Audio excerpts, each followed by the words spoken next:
శుభకార్యాలకు పూజార్ల కోసం వెతుకుతున్నారా? పూజారీస్.com లో అతి తక్కువ ధరలకే పూజార్లను ముందే బుక్ చేసుకోండి. వెంటనే కాల్ చేయండి. నమస్కారం, సుమన్ టీవీకి స్వాగతం. 2024వ సంవత్సరం జనవరి మాసం ద్వాదశ రాశుల వారికి ఏ రకంగా ఉండిపోతుంది, ఏ గ్రహాలు ఏ స్థానంలో ఉన్నాయి, వాటి సంచారం వల్ల ఏ రాశుల వారికి లబ్ధి చేకూరిపోతుంది అంశాలు తెలియజేసేందుకు మనతో పాటు ఉన్నారు ప్రముఖ జ్యోతిష్య రత్న, జ్యోతిష్య చక్ర వైభవ నిపుణ డాక్టర్ రాళ్లపల్లి రవికుమార్ గారు. గురుగారు నమస్కారం అండి. నమస్కారం అమ్మా. గురుగారు, ఈ 2024 సంవత్సరం ఈ జనవరి మాసం ద్వాదశ రాశుల వారికి ఏ రకంగా ఉండబోతుందో తెలియజేసే ముందు అసలు గ్రహాల స్థితిగతులు ఏ రకంగా ఉన్నాయో తెలియజేస్తారా? శరదిందు సమాకారే పరబ్రహ్మస్వరూపిణి వాసరాపీఠ నిలయే సరస్వతి నమోస్తుతే. జనవరి నెల నవగ్రహాలు ద్వాదశ రాశుల్లో ఎక్కడున్నాయి ఇప్పుడు తెలుసుకుందాం. ముందుగా రవి మకర రాశిలో ఉంటారు. అలాగే కుజుడు వచ్చి మనకి ధనుసు రాశిలో ఉంటారు. రాహు యథావిధిగా మనకి మీన రాశిలో ఉన్నారు. అలాగే గురువు వచ్చి మనకి మేషరాశిలో ఉన్నారు. శని స్వస్థానమైన కుంభరాశిలో ఉన్నారు. అలాగే బుధుడు మనకి ధనుసు రాశిలో ఉన్నారు. కేతు మనకి కన్యా రాశిలో ఉన్నారు. ఇంకా శుక్రుడు వచ్చేసి మనకి వృశ్చిక రాశిలో ఉన్నారు. గురుగారు, ఈ 2024 సంవత్సరం జనవరి మాసం ధనుసు రాశి వారికి ఎలా ఉంది? తప్పకుండా అండి. ధనుసు రాశి అనగానే మనకి మూల 1, 2, 3, 4 పాదాలు, పూర్వాషాఢ 1, 2, 3, 4 పాదాలు, ఉత్తరాషాఢ 1 పాదం. ఈ సమూహం మనకి ధనుసు రాశిలోకి వస్తుంది. ధనుసు రాశి వారి ప్రస్తుతం ఇందాక చెప్పుకున్న మిథునం అల్టిమేట్గా ఉంది. అలాగే తుల బెస్ట్గా ఉంది. నెక్స్ట్ రాశి వచ్చేసి మనకి ధనుసు రాశి అండి. ఎందుకంటే ముఖ్యంగా గురుబలం పరిపూర్ణంగా ఉంది. పంచమ స్థానంలో గురువు చాలా బాగున్నాడు. దైవబలం దైవానుగ్రహం సంబంధించిన గ్రహం చాలా బాగున్నాడు. అలాగే శని తృతీయ స్థానంలో చాలా బాగున్నాడు. ఇందాక చెప్పుకున్నాం మనం 3, 6, 11 స్థానాలు చాలా మంచివని. సో 3వ స్థానంలో ఉన్నాడు కాబట్టి శని చాలా బాగున్నాడు. రాహుకేతులు అంటే కనుక చతుర్థం దశమంలో ఉన్నారు. వాళ్ళు మిశ్రమంగా ఉన్నా కూడా అంత నష్టం ఏం లేదు వాళ్ళతోటి. కాబట్టి శ్రమ కాలం ధనం వ్యర్థం కాకుండా ఉంటుంది. అవసరానికి డబ్బులు సమకూరుతాయి. రావాల్సిన బాకీలు వసూలు అవుతాయి. షూరిటీస్ పెట్టవచ్చును. స్పెక్యులేషన్స్ కలిసి వస్తాయి. వ్యాపారస్తులకి పట్టిందల్లా బంగారం. విద్యార్థులకి, రాజకీయ నాయకులకి, క్రీడాకారులకి, అలాగే వ్యాపారస్తులకి వీళ్ళందరూ కూడా పట్టిందల్లా బంగారం చెప్పుకోవచ్చు. ముఖ్యంగా ఇంట్లో పెద్దవాళ్ళు, చిన్నపిల్లలు ఆరోగ్య విషయంలో చాలా బాగుంటుంది. గృహిణులకి మానసిక ఒత్తిడి తగ్గుతుంది. భార్యాభర్తల మధ్యన అన్యోన్యత పెరుగుతుంది. అలాగే స్నేహితులను కలుస్తారు. విందు వినోదాల్లో పాల్గొంటారు. మీ ఇల్లు శుభకార్యాలతో కళకళలాడుతూ ఉంటుంది.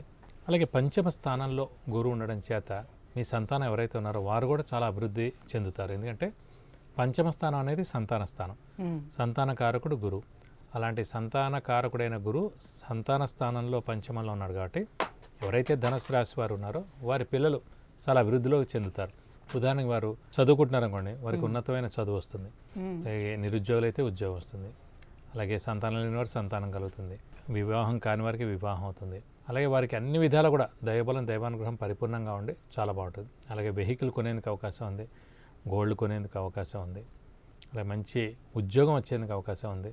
అలాగే ఆరోగ్యం చాలా బాగుంటుంది. ఇలా మనం చెప్పుకుంటూ వెళ్తే కనుక దైవబలం ఉంటే కనుక అన్ని పనులు జరుగుతాయండి. ఇంకోటి ఏంటంటే మిగతా రాశి వేరు, ధనుసు రాశి వారు వేరు. ఎందుకంటే ధనుసు రాశి అధిపతే గురువు అయ్యాడు కాబట్టి ఆ రాశి అధిపతి అయిన గురువు పంచమ స్థానంలో నుండి భాగ్యదృష్టితోటి మళ్ళీ రాశినే ధనుసు రాశినే చూసుకుంటున్నాడు కాబట్టి విపరీతమైన దైవబలం ఉంటుంది. అలాగే తీర్థయాత్రలు చేస్తారు, దైవదర్శనం చేసుకుంటారు, గురువుని దర్శిస్తారు, గురువు యొక్క బ్లెస్సింగ్స్ తీసుకుంటారు. కాబట్టి వీరికి అత్యుత్తమంగా ఉందని చెప్పుకోవచ్చు ధనుసు రాశి వారికి. తృతీయ స్థానంలో ఉన్నటువంటి శని ఎటువంటి ఫలితాలను ఇస్తాడు వీరికి? తృతీయ స్థానం సాధారణంగా ఏంటంటే జనాల సహాయ సహకారం, రైటింగ్ స్కిల్స్, కమ్యూనికేషన్ స్కిల్స్, అలాగే సిస్టర్ మనకన్నా తమ్ముడు కానీ చెల్లెలు కానీ ఎవరైతే ఉన్నారో వారి యొక్క స్థానం కూడా తృతీయం అన్నమాట. సో బ్రదర్స్ సిస్టర్స్ కూడా చాలా బాగుంటారు. జనాల సహాయ సహకారాలు మీకు ఉంటాయి. అలాగే శని మెయిన్ ఆరోగ్యకారకుడు, ఆయుష్కారకుడు అయ్యాడు కాబట్టి ధనుసు రాశి వారి ఆరోగ్యం బాగుంటుంది, ఆయుష్ కూడా చాలా బాగుంటుందని చెప్పుకోవాలి. వ్యాపారస్తులకి ఏ రకంగా ఉంటుంది? వ్యాపారస్తులకి పట్టిందల్లా బంగారం. ఎందుకంటే ధనకారకుడైన గురువు పంచమ స్థానంలో చాలా బాగున్నాడు కాబట్టి ధనాధిపతే చాలా బాగున్నాడు కాబట్టి మనకి వ్యాపారస్తులకి మనకి కొత్త వ్యాపారం స్టార్ట్ చేసుకోవచ్చు, లేదంటే స్పెక్యులేషన్స్కి వెళ్ళచ్చు, లేదంటే ఎక్స్పాన్షన్కి వెళ్ళచ్చు. క్రెడిట్ ఇచ్చినా కూడా అంతే నష్టపోరు. సో ఖచ్చితంగా వ్యాపారస్తులకు పట్టిందల్లా బంగారం చెప్పుకోవచ్చు. రాజకీయ నాయకులకి ఈ ధనుసు రాశిలో ఉన్నటువంటి రాజకీయ నాయకులు ఇదివరకు కూడా మనం చెప్పుకున్నాం. మిథున, తుల.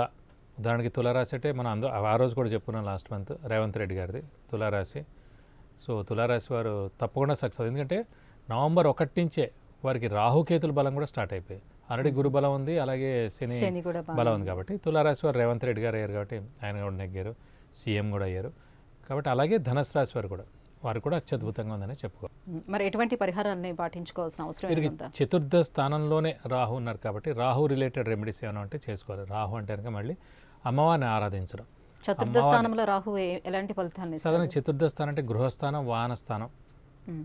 అలాగే తల్లి స్థానం, అలాగే విద్యాస్థానం కూడా అయింది. కాబట్టి విద్యార్థులు అంటే కొంచెం జాగ్రత్తగా గట్టిగా చదువుకోవాలి. గురువు ఎంత బాగున్నా కూడా విద్యాస్థానంలో ఆటంకం కలిగించే రాహు ఉన్నాడు కాబట్టి శ్రద్ధ పెట్టకపోవడం, ఇంట్రెస్ట్ చూపించకపోవడం, ఇవన్నీ కూడా ఈ నవంబర్ 1 నుంచే స్టార్ట్ అయింది. కానీ అప్పటిదాకా పంచమంలో ఉన్నాడు రాహు.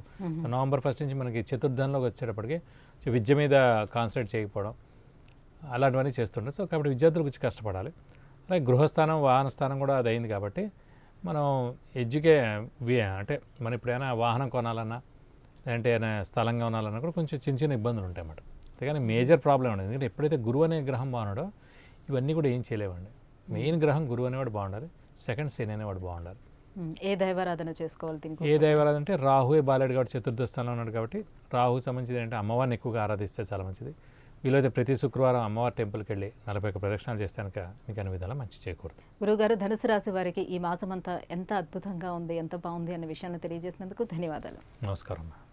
విద్య, ఉద్యోగం, సంతానం, వివాహం, విదేశీయానం, ఆరోగ్యం, ఐశ్వర్యం, వ్యాపారం వీటన్నిటి కొరకు గురువుగారికి అపాయింట్మెంట్ తీసుకోవాలనుకుంటే కింద స్క్రోల్ అవుతున్నటువంటి నెంబర్కి వాట్సాప్ చేసి గురువుగారి అపాయింట్మెంట్ పొందొచ్చు.